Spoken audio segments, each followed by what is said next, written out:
Halo Rebahaners, dimanapun kalian berada, bagaimana kabarnya? Kembali lagi bersama saya John Steele in the house. Sebuah film berjudul The Batman tahun 2022 akan menceritakan tentang seorang pemuda kaya yang menghabiskan 2 tahun terakhirnya menjadi pahlawan bertopeng di kota yang penuh korupsi. Sebesar apa korupsinya? Yuk langsung saja pasang handsfree, simetriskan busa serbahan, kencangkan celana dalam. Selamat menonton dan cekicrot. Get it when I get back.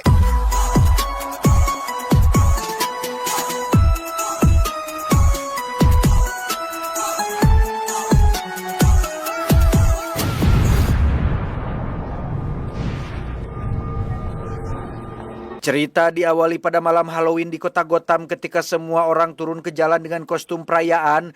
Ada seorang pria misterius yang sedang memata-matai apartemen milik Bapak Wali Kota yang kebetulan sedang menonton siaran debat antara dirinya melawan kandidat calon wali kota lain, di mana pria misterius itu tiba-tiba sudah berada tepat di belakang Bapak Wali Kota dan...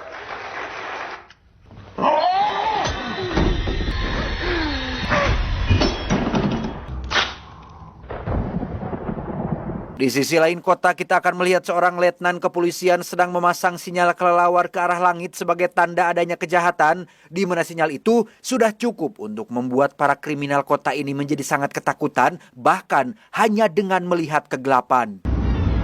As a tool in the shadows. Pada malam itu terlihat sekelompok preman beriaskan badut sedang membuat kerusuhan di stasiun bawah tanah, di mana mereka mengincar seorang pria yang baru saja turun dari kereta api dan...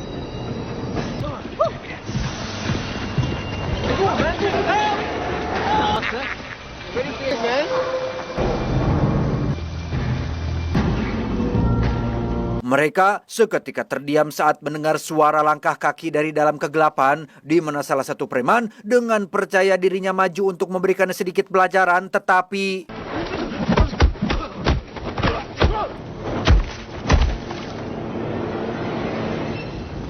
I'm vengeance. Dan ya, inilah Batman alias manusia kelelawar penjaga kota Gotham, di mana para preman ini tampaknya belum tahu sedang berhadapan dengan siapa sehingga...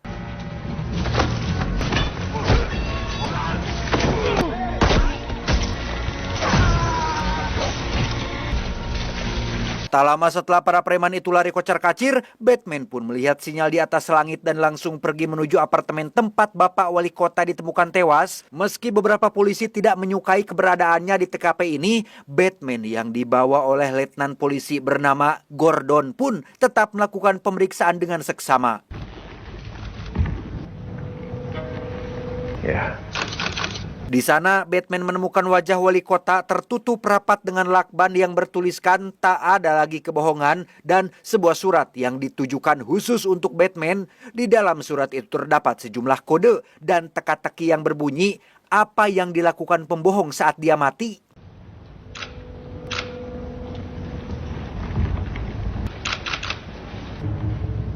Selesai dari TKP, Batman yang bernama asli Bruce Wayne pun pulang ke markasnya di dalam goa yang disebut Batcave. Di sana Bruce langsung mencopot lensa mata yang ternyata ada kameranya. Ia mulai mencatat setiap detil yang ada untuk memecahkan teka-teki tersebut.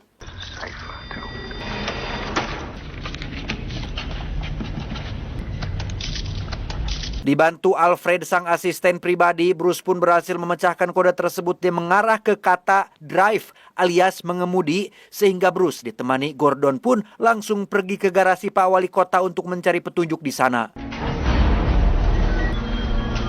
Yeah, he's got a car. Drive can mean anything. Terdapat sebuah mobil yang sepertinya sudah dibobol. Di dalamnya ada sebuah flash drive dengan gantungan ibu jari Pak Wali Kota, dan setelah dibuka, isinya ternyata ada foto-foto beliau sedang bersama seorang wanita bernama Anika yang baru keluar dari sebuah klub malam. Di sana juga terlihat ada sosok bernama Penguin yang merupakan bos kriminal yang beroperasi di klub tersebut. Yeah.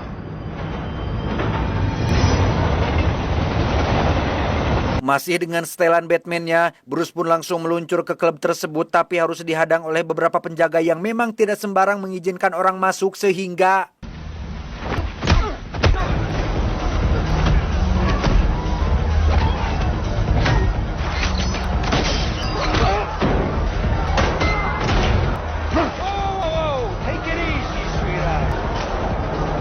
di dalam, Bruce menemui Penguin dan menunjukkan foto Annika, tapi Penguin bersikeras tidak kenal mereka. Di sana, Bruce juga memperhatikan seorang pelayan wanita bernama Selina yang bersikap cukup mencurigakan sehingga Bruce memutuskan untuk mengikutinya. Let me know if there's anything else I can do.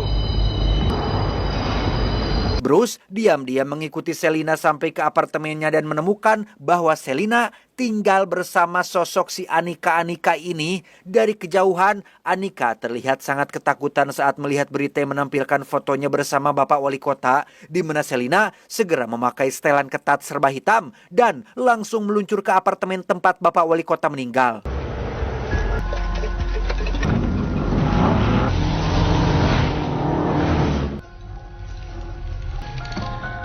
Entah siapa Selina dan apa tujuannya, Bruce pun harus terlibat perkelahian dengannya dan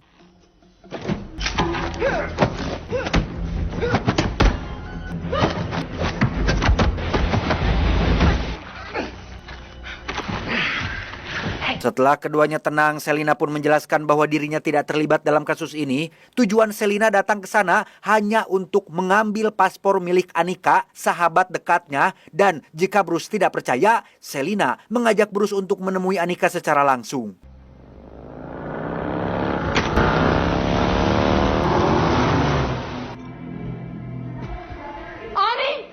Dan alangkah terkejutnya Selina saat menemukan Annika sudah menghilang entah kemana, di mana pada saat yang sama muncul berita terkait sosok penjahat bernama Riddler yang dilaporkan telah membunuh seorang komisaris polisi dengan sangat keji.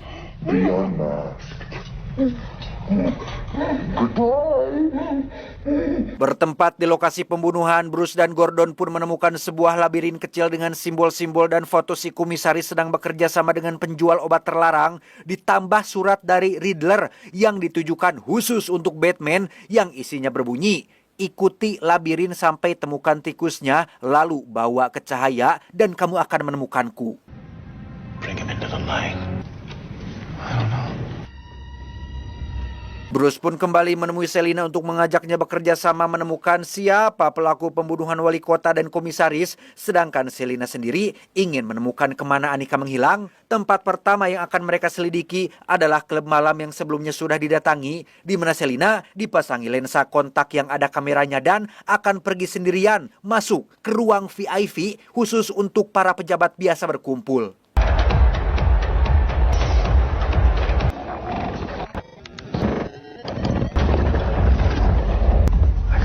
Sesampainya di dalam, Selina bertemu dengan seorang pejabat, yaitu Bapak Jaksa Wilayah terhormat yang ternyata suka main wanita dan dunia malam.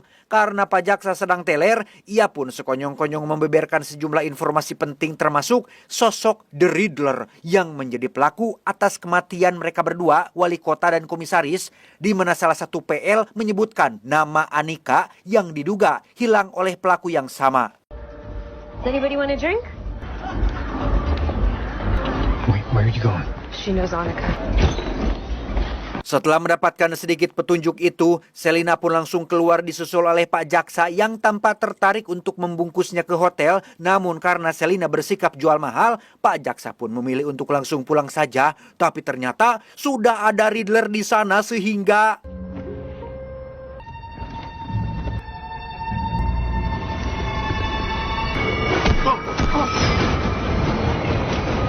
keesokan paginya saat Bruce sedang bersiap pergi ke pemakaman Pak Wali Kota, Alfred sang asisten menyampaikan bahwa ia sudah memecahkan kode simbol di labirin tikus. Kode itu ditulis dalam bahasa Spanyol dan berbunyi El Rata Alada yang artinya tikus bersayap. Entah apa maksudnya, Bruce alias Batman pun jadi semakin liar dibuatnya.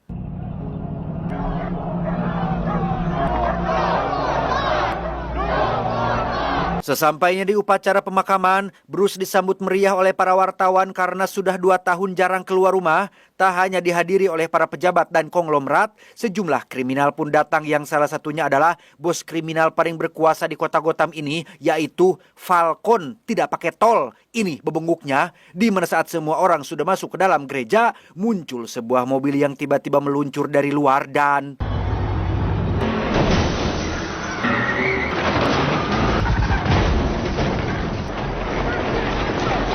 Get out of the car and show your head! Christ, it's Coulson. Ya, itu adalah Bapak Jaksa yang semalam diculik oleh Riddler, yang mana di lehernya terdapat sebuah bom yang dikendalikan oleh Riddler dan sebuah pesan yang ditujukan khusus untuk Batman. Let's clear this place out now! Malamnya saat kejadian ini viral dan disiarkan langsung ke seluruh penduduk kota Gotham, muncullah Bruce yang sudah memakai setelan Batman untuk memenuhi undangan dari Riddler. Keberadaan Batman di sini adalah untuk menjadi saksi atas kebusukan para pejabat kota, di mana Riddler memberikan sejumlah teka-teki kepada Bapak Jaksa agar dia jujur terkait semua tindakan suap dan korupsi yang sudah dilakukannya. If you are justice, please do not lie. What Coulson? Of course. Setelah Bapak Jaksa membongkar kebusukannya sendiri, Riddler pun mengajukan pertanyaan terakhir tentang siapa sosok yang selama ini jadi informan atau mata-mata para pejabat. Ya, para pejabat ternyata punya seorang mata-mata yang mereka tempatkan di dunia kriminal yang khusus memberikan segala macam informasi untuk kepentingan para oknum pejabat ini. Mereka, para pejabat, sangat-sangat melindungi sosok informan ini dan jika sampai bocor ke telinga publik, maka nyawa keluarga Bapak Jaksa lah taruhannya. Sehingga daripada melihat keluarganya mati, Bapak Jaksa pun memilih untuk tetap tutup mulut. Sehingga...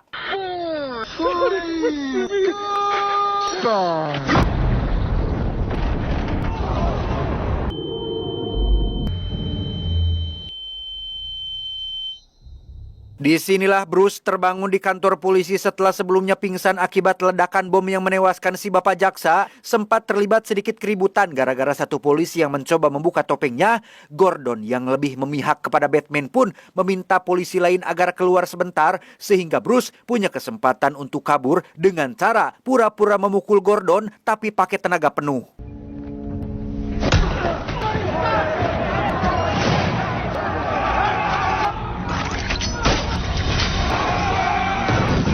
Menggunakan pistol pelontar kait panjat khas Batman, Bruce pun kabur lewat atap dan nyaris terjatuh dari atas gedung, di mana Bruce menggunakan fitur lain dari kostumnya, yaitu...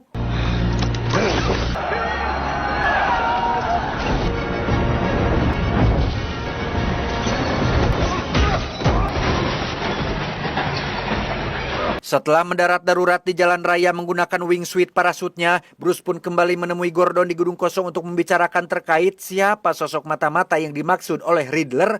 Menurut buku panduan cara menghilangkan kutil di lipatan leher, Bruce dan Gordon pun tertuju pada sosok The Penguin yang diduga sebagai mata-mata para pejabat. Bukan tanpa alasan, teka-teki Riddler soal kata El Ratarada yang artinya tikus bersayap, itu mendekati sosok The Penguin yang kita semua tahu hewan penguin memiliki 2 sayap meskipun tidak bisa terbang, sehingga tanpa buang waktu Bruce dan Gordon pun langsung berangkat saat itu juga.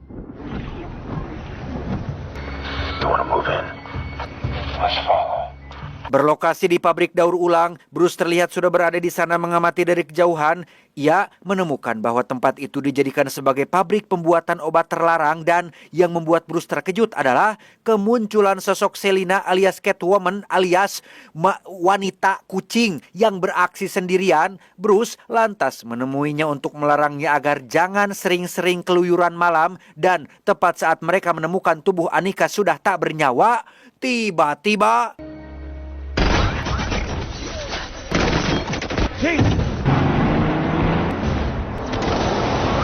Penguin akhirnya memergoki Bruce dan Selina, kemudian memberondong mereka dengan puluhan peluru yang mana di tengah kekacauan itu Bruce tiba-tiba menghilang entah kemana, namun ternyata...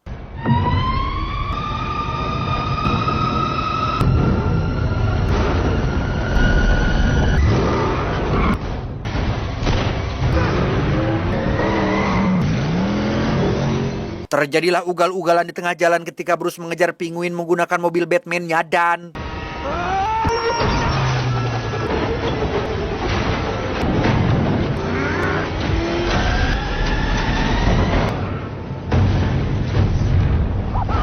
sempat tertawa karena berhasil menyebabkan kecelakaan yang menimbulkan ledakan besar. Penguin langsung terdiam saat melihat sesuatu muncul di tengah-tengah api, yaitu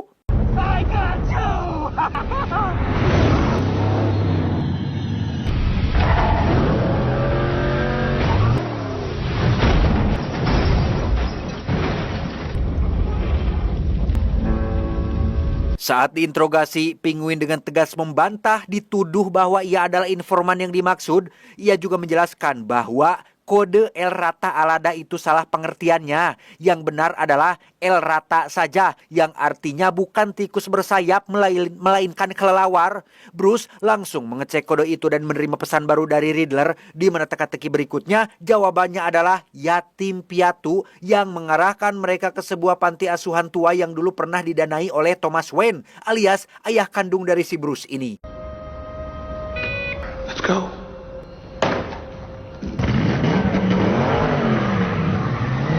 Sesampainya di panti asuhan yang sudah terbakar itu, mereka menemukan banyak pecandu yang memakai obat terlarang dan sebuah proyektor yang menampilkan cuplikan kampanye pencalonan Thomas Wayne sebagai wali kota 2 tahun sebelum ia dibunuh. Mengingat petunjuk bahwa El Rata adalah kelelawar dan adanya tulisan tentang kebohongan dan dosa-dosa sang ayah, Batman alias Bruce pun sadar bahwa target Riddler berikutnya adalah Bruce Wayne alias dirinya sendiri. His next victim is Bruce Wayne.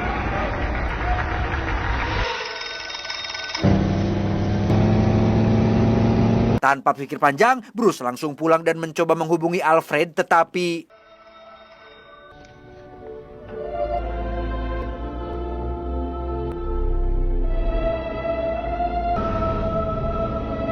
nahas, Alfred sang asisten harus mengalami kritis dan dirawat di rumah sakit. Bruce sama sekali tidak menyangka jika kejadian ini akan sampai merembet ke orang terdekatnya, sehingga Bruce langsung pulang ke rumah untuk mengumpulkan berkas-berkas tentang ayahnya dan mencari tahu apa dosa-dosa atau kesalahan mendiang sang ayah, sampai-sampai Riddler ingin membalas dendam kepada Bruce sebagai keturunannya.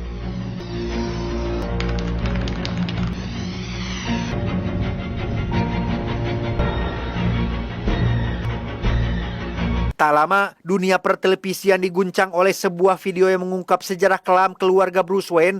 20 tahun yang lalu, seorang reporter mencoba membongkar bahwa Martha Wayne, ibunya Bruce, selama bertahun-tahun keluar masuk rumah sakit jiwa akibat sebuah trauma masa lalu.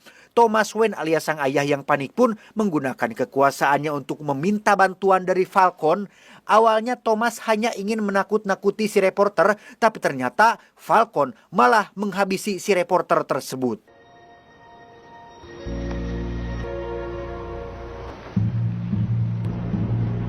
Tak lama, Bruce dihubungi Selina untuk datang ke sebuah menara. Tak hanya Bruce, Gordon juga diundang ke sana untuk melihat siapa pelaku pembunuh Annika yang ternyata adalah seorang oknum polisi yang bekerja untuk Falcon. Dari si oknum inilah, Selina berhasil mendapatkan rekaman suara yang menjadi bukti keterlibatan Falcon, sehingga Bruce akhirnya sadar bahwa informan yang selama ini dimaksud Riddler adalah si jangkar kehead Falcon yang dalam bahasa Italia berarti elang, burung elang yang juga memiliki 2 sayap. Hal itu diperkuat dari pengakuan si oknum polisi yang menjelaskan bahwa semua orang-orang berpengaruh di kota ini seperti Bapak Wali Kota, Komisaris, dan Pak Jaksa merupakan orang-orang yang bekerja untuk si Falcon. Don't worry, honey. I got 9 of them.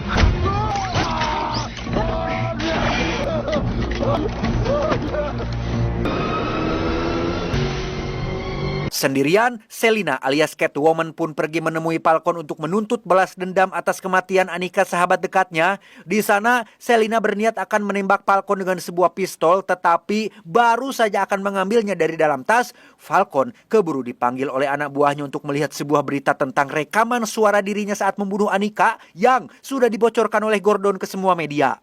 I'll be right back. Holy Tak lama, Selina pun mengarahkan pistol ke arah Falcon dan mengaku bahwa ia adalah anak kandungnya yang ingin menuntut balas dendam atas kematian Anika sahabatnya dan ibu kandungnya sendiri yang dulu ditelantarkan. Di mana saat Selina akan menarik pelatuk, lampu tiba-tiba mati karena Bruce sudah sampai di sana dan mematikan semua listrik di tempat tersebut. Takut, itulah yang dirasakan oleh semua penjaga yang ada di luar karena Batman dikenal selalu muncul dari dalam kegelapan dan seperti sengaja nyumput untuk mengagetkan sehingga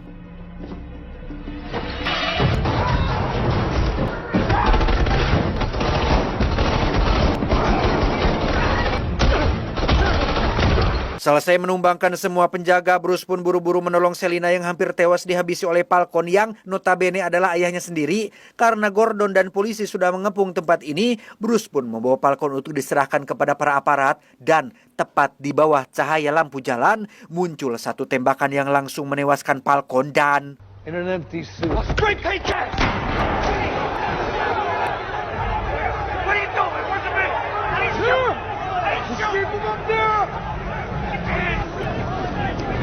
polisi langsung menyerbu apartemen yang menjadi tempat asal tembakan tadi, tetapi pelaku sudah tidak ada di sana. Tak lama, ada seorang saksi mata yang melihat pelaku turun lewat tangga dan masuk ke sebuah restoran yang tak jauh dari lokasi, sehingga polisi langsung bergerak untuk melakukan penangkapan.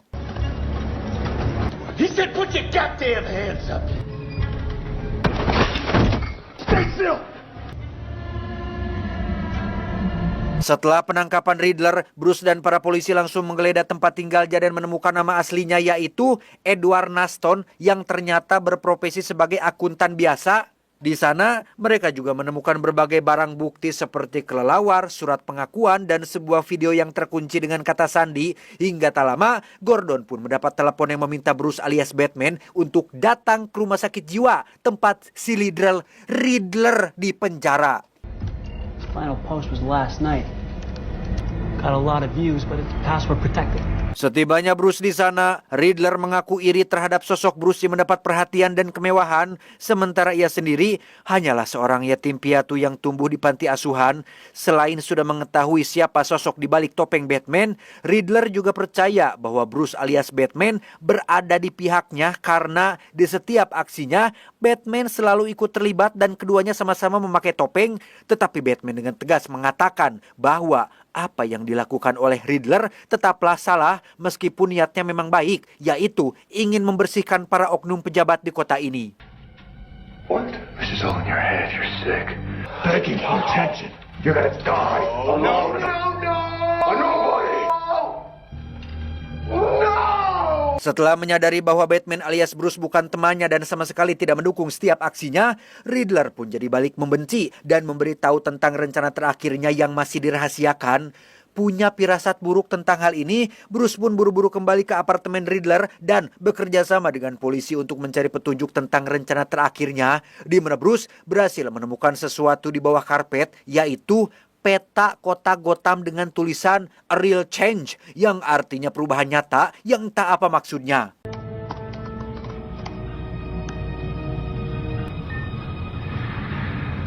Hey guys.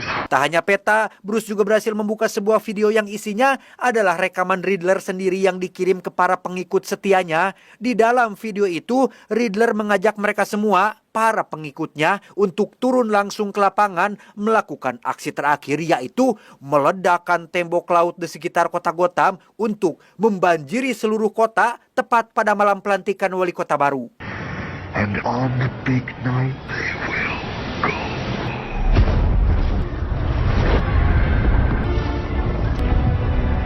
Dan ya, terlambat sudah, ledakan keburu terjadi dan air laut mulai membanjiri seluruh kota, di mana para pengikut Riddler terlihat sudah berada di lokasi gedung pelantikan untuk menghabisi wali kota baru dan para pejabat yang hadir di sana sehingga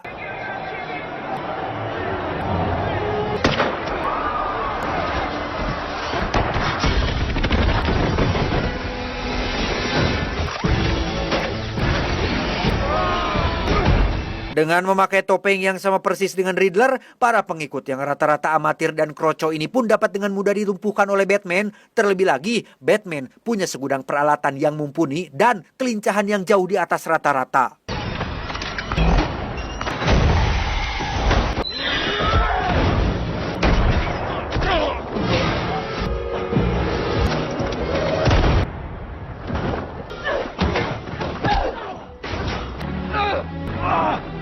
Batman sempat terpojok tapi Selina datang tepat waktu, di mana saat Batman nyaris pingsan dan giliran Selina yang terpojok, Batman pun dengan cepat mengambil suntikan adrenalin dan inilah yang terjadi.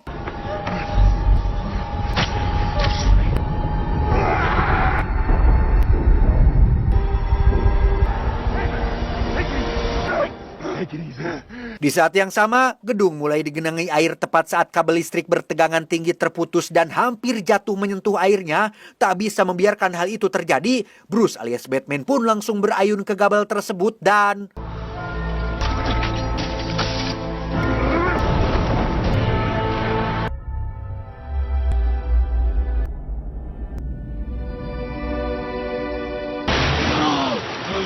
Batman akhirnya bangkit setelah memotong kabel dan berhasil menyelamatkan semua orang. Ia kemudian menyalakan obor dan memimpin para korban ke tempat yang lebih aman.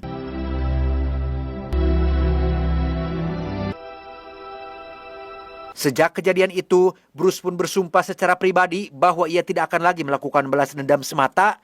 Untuk kedepannya, Bruce ingin menjadi sesuatu yang lebih dari itu, sebuah simbol harapan bagi kota yang membutuhkan sosok yang bisa diandalkan untuk menegakkan keadilan dan menyelamatkan warga yang terzolimi serta mengalami penderitaan. They can give us the power and the strength to fight. Sementara itu di rumah sakit jiwa, Riddler menangis setelah mengetahui fakta bahwa rencananya ternyata gagal total, yang mana dari sel sebelah ada pasien lain yang justru bersorak dan menawarkan pertemanan. Dan dari cara ketawanya, mungkin teman-teman sudah tahu siapa dia.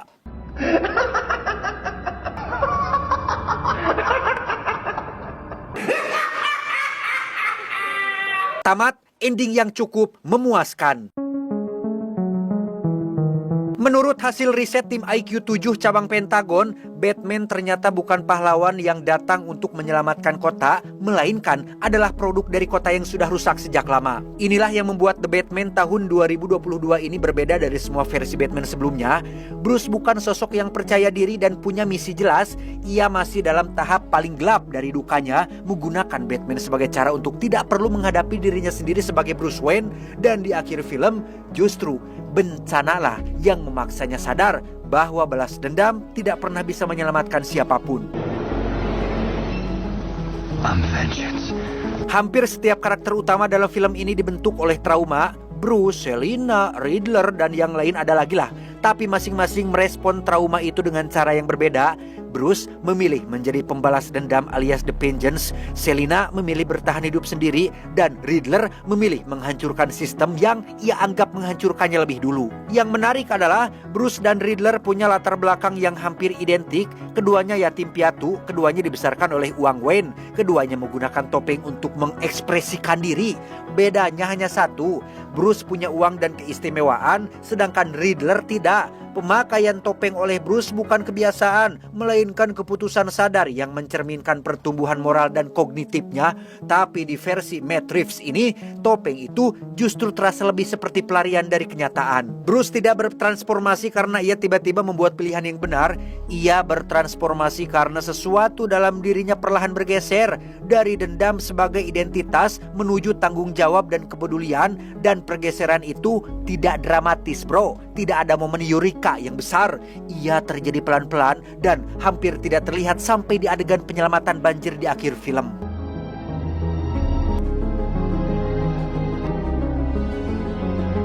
Film ini tidak malu-malu meminjam dari realita. Riddler dengan basis pengikut fanatik di internet yang siap melakukan kekerasan atas nama kebenaran adalah cermin langsung dari fenomena radikalisasi online yang terjadi di dunia nyata saat ini. Reeves alias sang sutradara menempatkan Batman dalam persimpangan antara moral yang ambigu dan lingkungan industri yang gelap, menggambarkan bagaimana manusia pada dasarnya digerakkan oleh keserakahan dan kekuasaan. Anjing!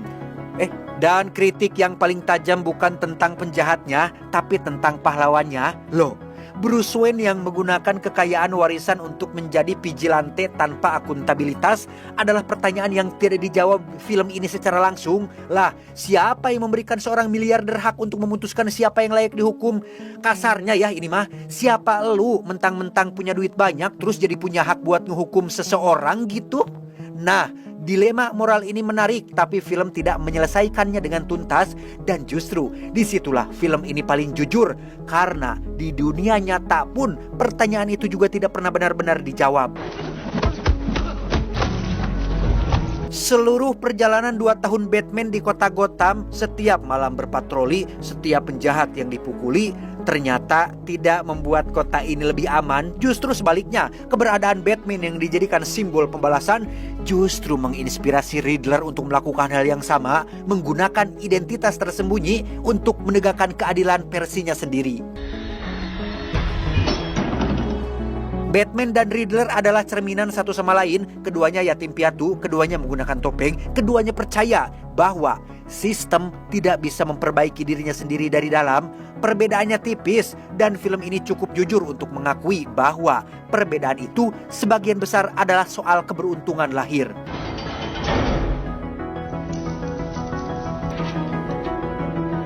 Film ini disutradarai oleh Matt Reeves dan dibintangi oleh aktor bernama Robert Pattinson. Kalau kalian tahu, ini si Robert ini adalah aktor yang memerankan manusia vampir ya di tahun 2009-an, Twilight Saga, seingat saya itu yang vampir lah, yang jadi vampir ganteng gitu. Dirilis pada bulan Maret tahun 2022 dengan durasi hampir 3 jam.